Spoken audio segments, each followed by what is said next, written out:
So this is your big day. It's showtime. You're about to be interviewed for your dream position. There you are, sitting in the waiting room, nervous and sweating like a pig. And you're so anxious you can barely contain yourself. Well, consider yourself lucky because male applicants handle these situations even worse. But enough of this nonsense, because we're here to give you the best chance you'll ever have to nail that job interview and to secure that dream job. We're certainly not going to go through every possible question you're likely to be asked. Instead, we're going to focus on the general concepts, and we're going to do this by exploring 3 questions that you will almost certainly be asked in one form or another. Question 1. Why have you decided to apply for this position? Many candidates will give an answer something like this. You know, the minute I saw the job ad, I just knew that this job was tailor-made for me. It's the kind of position that I could grow into, that I could develop, where I could learn a lot and be able to advance my career. To which I say, no, no, no. 1,000 times no. I mean, do you really think that they care about what's best for you? They care about exactly the same thing that you care about, which is, what's in it for me? Will you look at that smug woman? That's certainly all she cares about. So what's the best way to answer a question like that? What you need to do is to convince them that hiring you is in their best interest. Speak not of what they can do for you, but what you can do for them. A sample answer could go something like this. Having studied the job description very carefully, I feel that I meet all the selection criteria and that I can contribute positively to this role. As you may have noticed from my resume, I have years of experience in this industry. I have performed many of the tasks that you mention in the selection criteria, and I have developed a very large network that I can call upon at any time. I'm also familiar with the inclusive culture of your organization, and I'm sure that I can integrate into it quite seamlessly. To sum up, I know that I'll be able to use my background, my experience, and my education and become a valuable member of your team.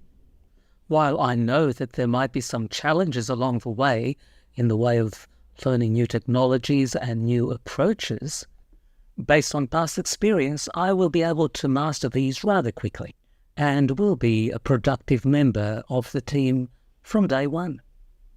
And that's all you need for question 1.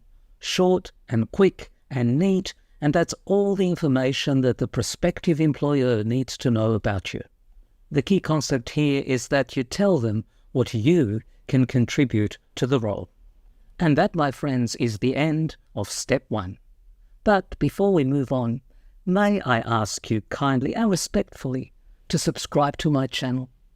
That way, I'll be able to buy good quality photos and videos, rather than having these god-awful free clips running on a never-ending loop. I must admit, though, they really do tick all the boxes when it comes to diversity, equality, and political correctness.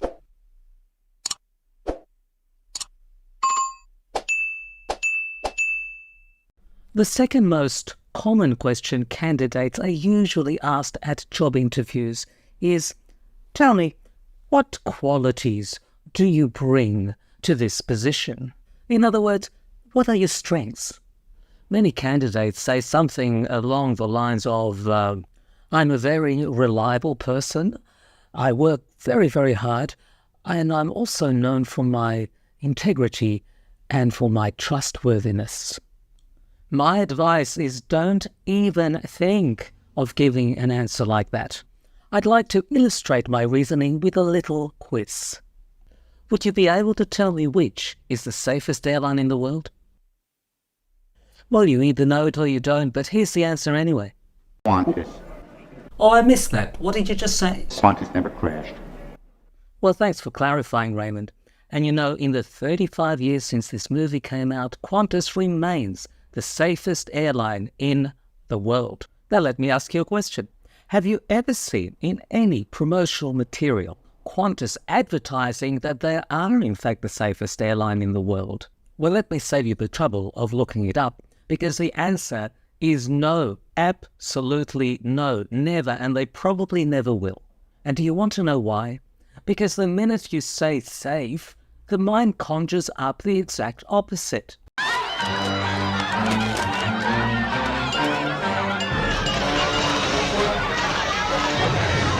So when you tell a prospective employer that you have integrity, that you're honest, that you are hard-working, what do you think happens in their mind?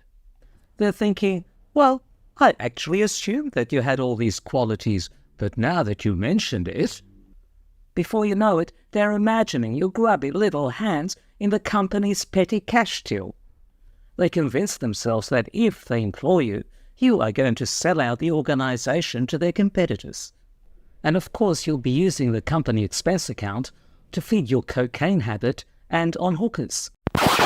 This is becoming uncomfortably autobiographical.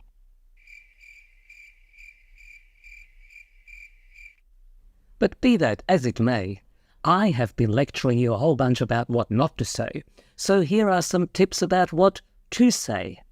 This is my answer to the question, what are your strengths? You see, Mr. Jones, what I bring to the table is my empathy, my expertise, and my problem-solving skills.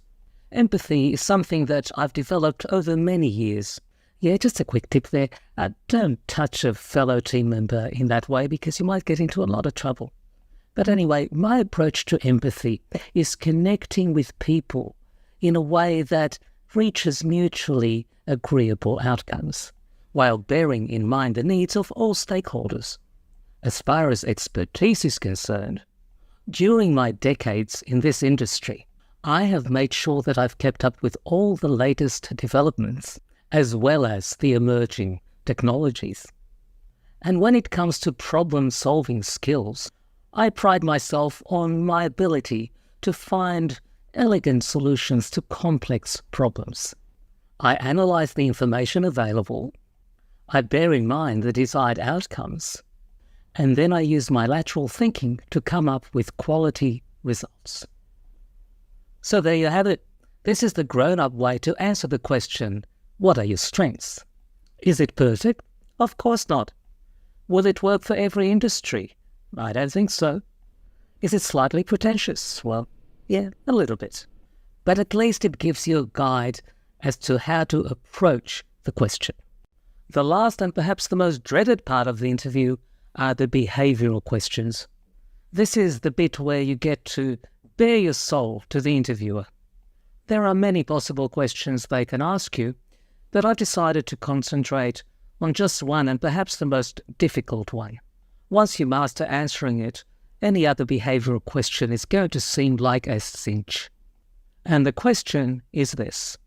Tell us about a time you had a conflict in the workplace and how did you resolve it? The question is pretty straightforward, but since most of us have never worked with full-on raving certified psychopaths, many struggle to find an answer that will properly highlight their conflict resolution skills. Unless engaging in overt violence was an integral part of your previous job description, your real-life answer will probably come across as weak and lame. And I just realized that this clip really should have come with a strong violence warning. But let's get back to our question. Now that we've established that you probably don't have a strong enough answer, you might be tempted to talk about a disagreement you've had with a colleague. Something like, we had this project to do, and my colleague thought that there was a particular way which was the best one.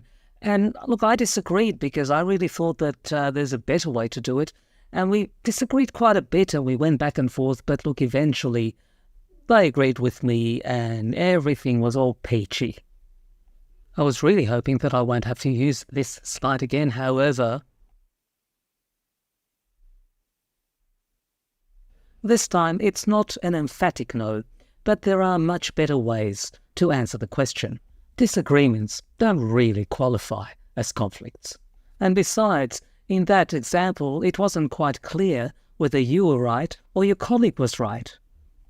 The answer we come up with must leave the interviewer in no doubt that you are in the right. You have to come across as the superhero and your opponent as the undisputed villain. And this can only mean one thing. The time has come to get creative. I'm not for a second suggesting that you tell them out-and-out fibs, even though...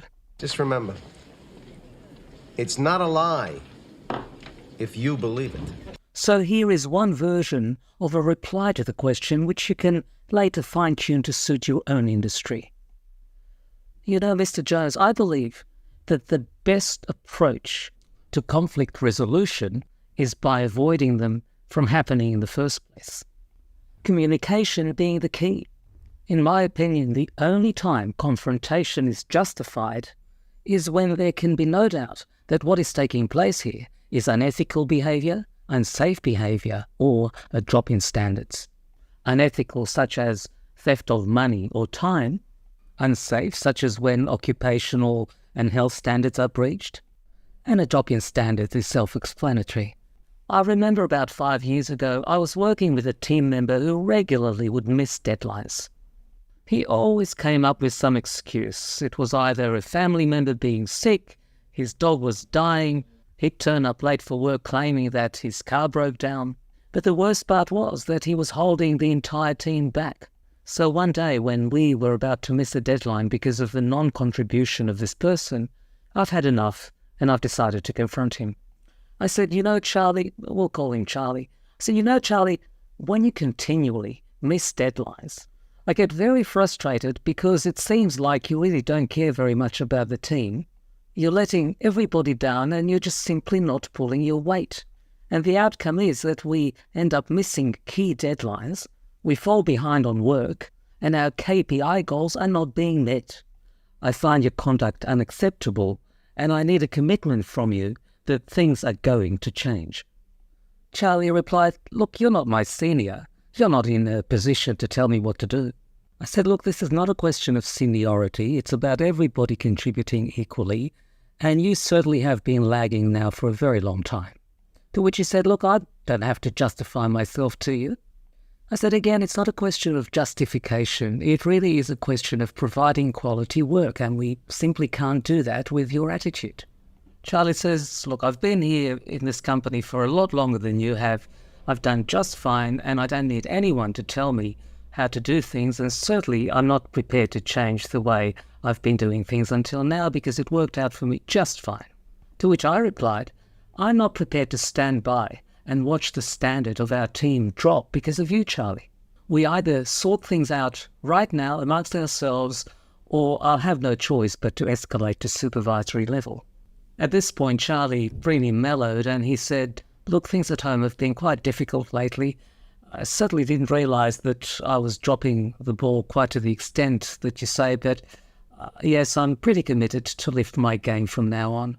And I'm happy to say that from that time on, not only did Charlie's performance improve substantially, but my relationship with him remained cordial and professional throughout the next year or so that I've stayed at that company.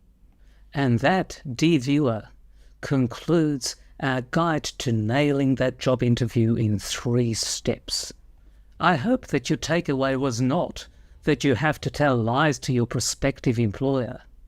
Think of it as poetic license, where you accentuate the positives, eliminate the negatives, with liberal sprinklings of embellishment in between. It's not unlike a first date, except that the only difference between a date and a job interview is not many job interviews. Is there a chance you'll end up naked at the end of it? But we'll leave that for another video on a different channel.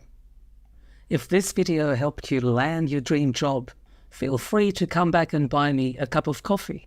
Better still, subscribe to my channel, because having to make my own sound effects is getting to be quite exhausting.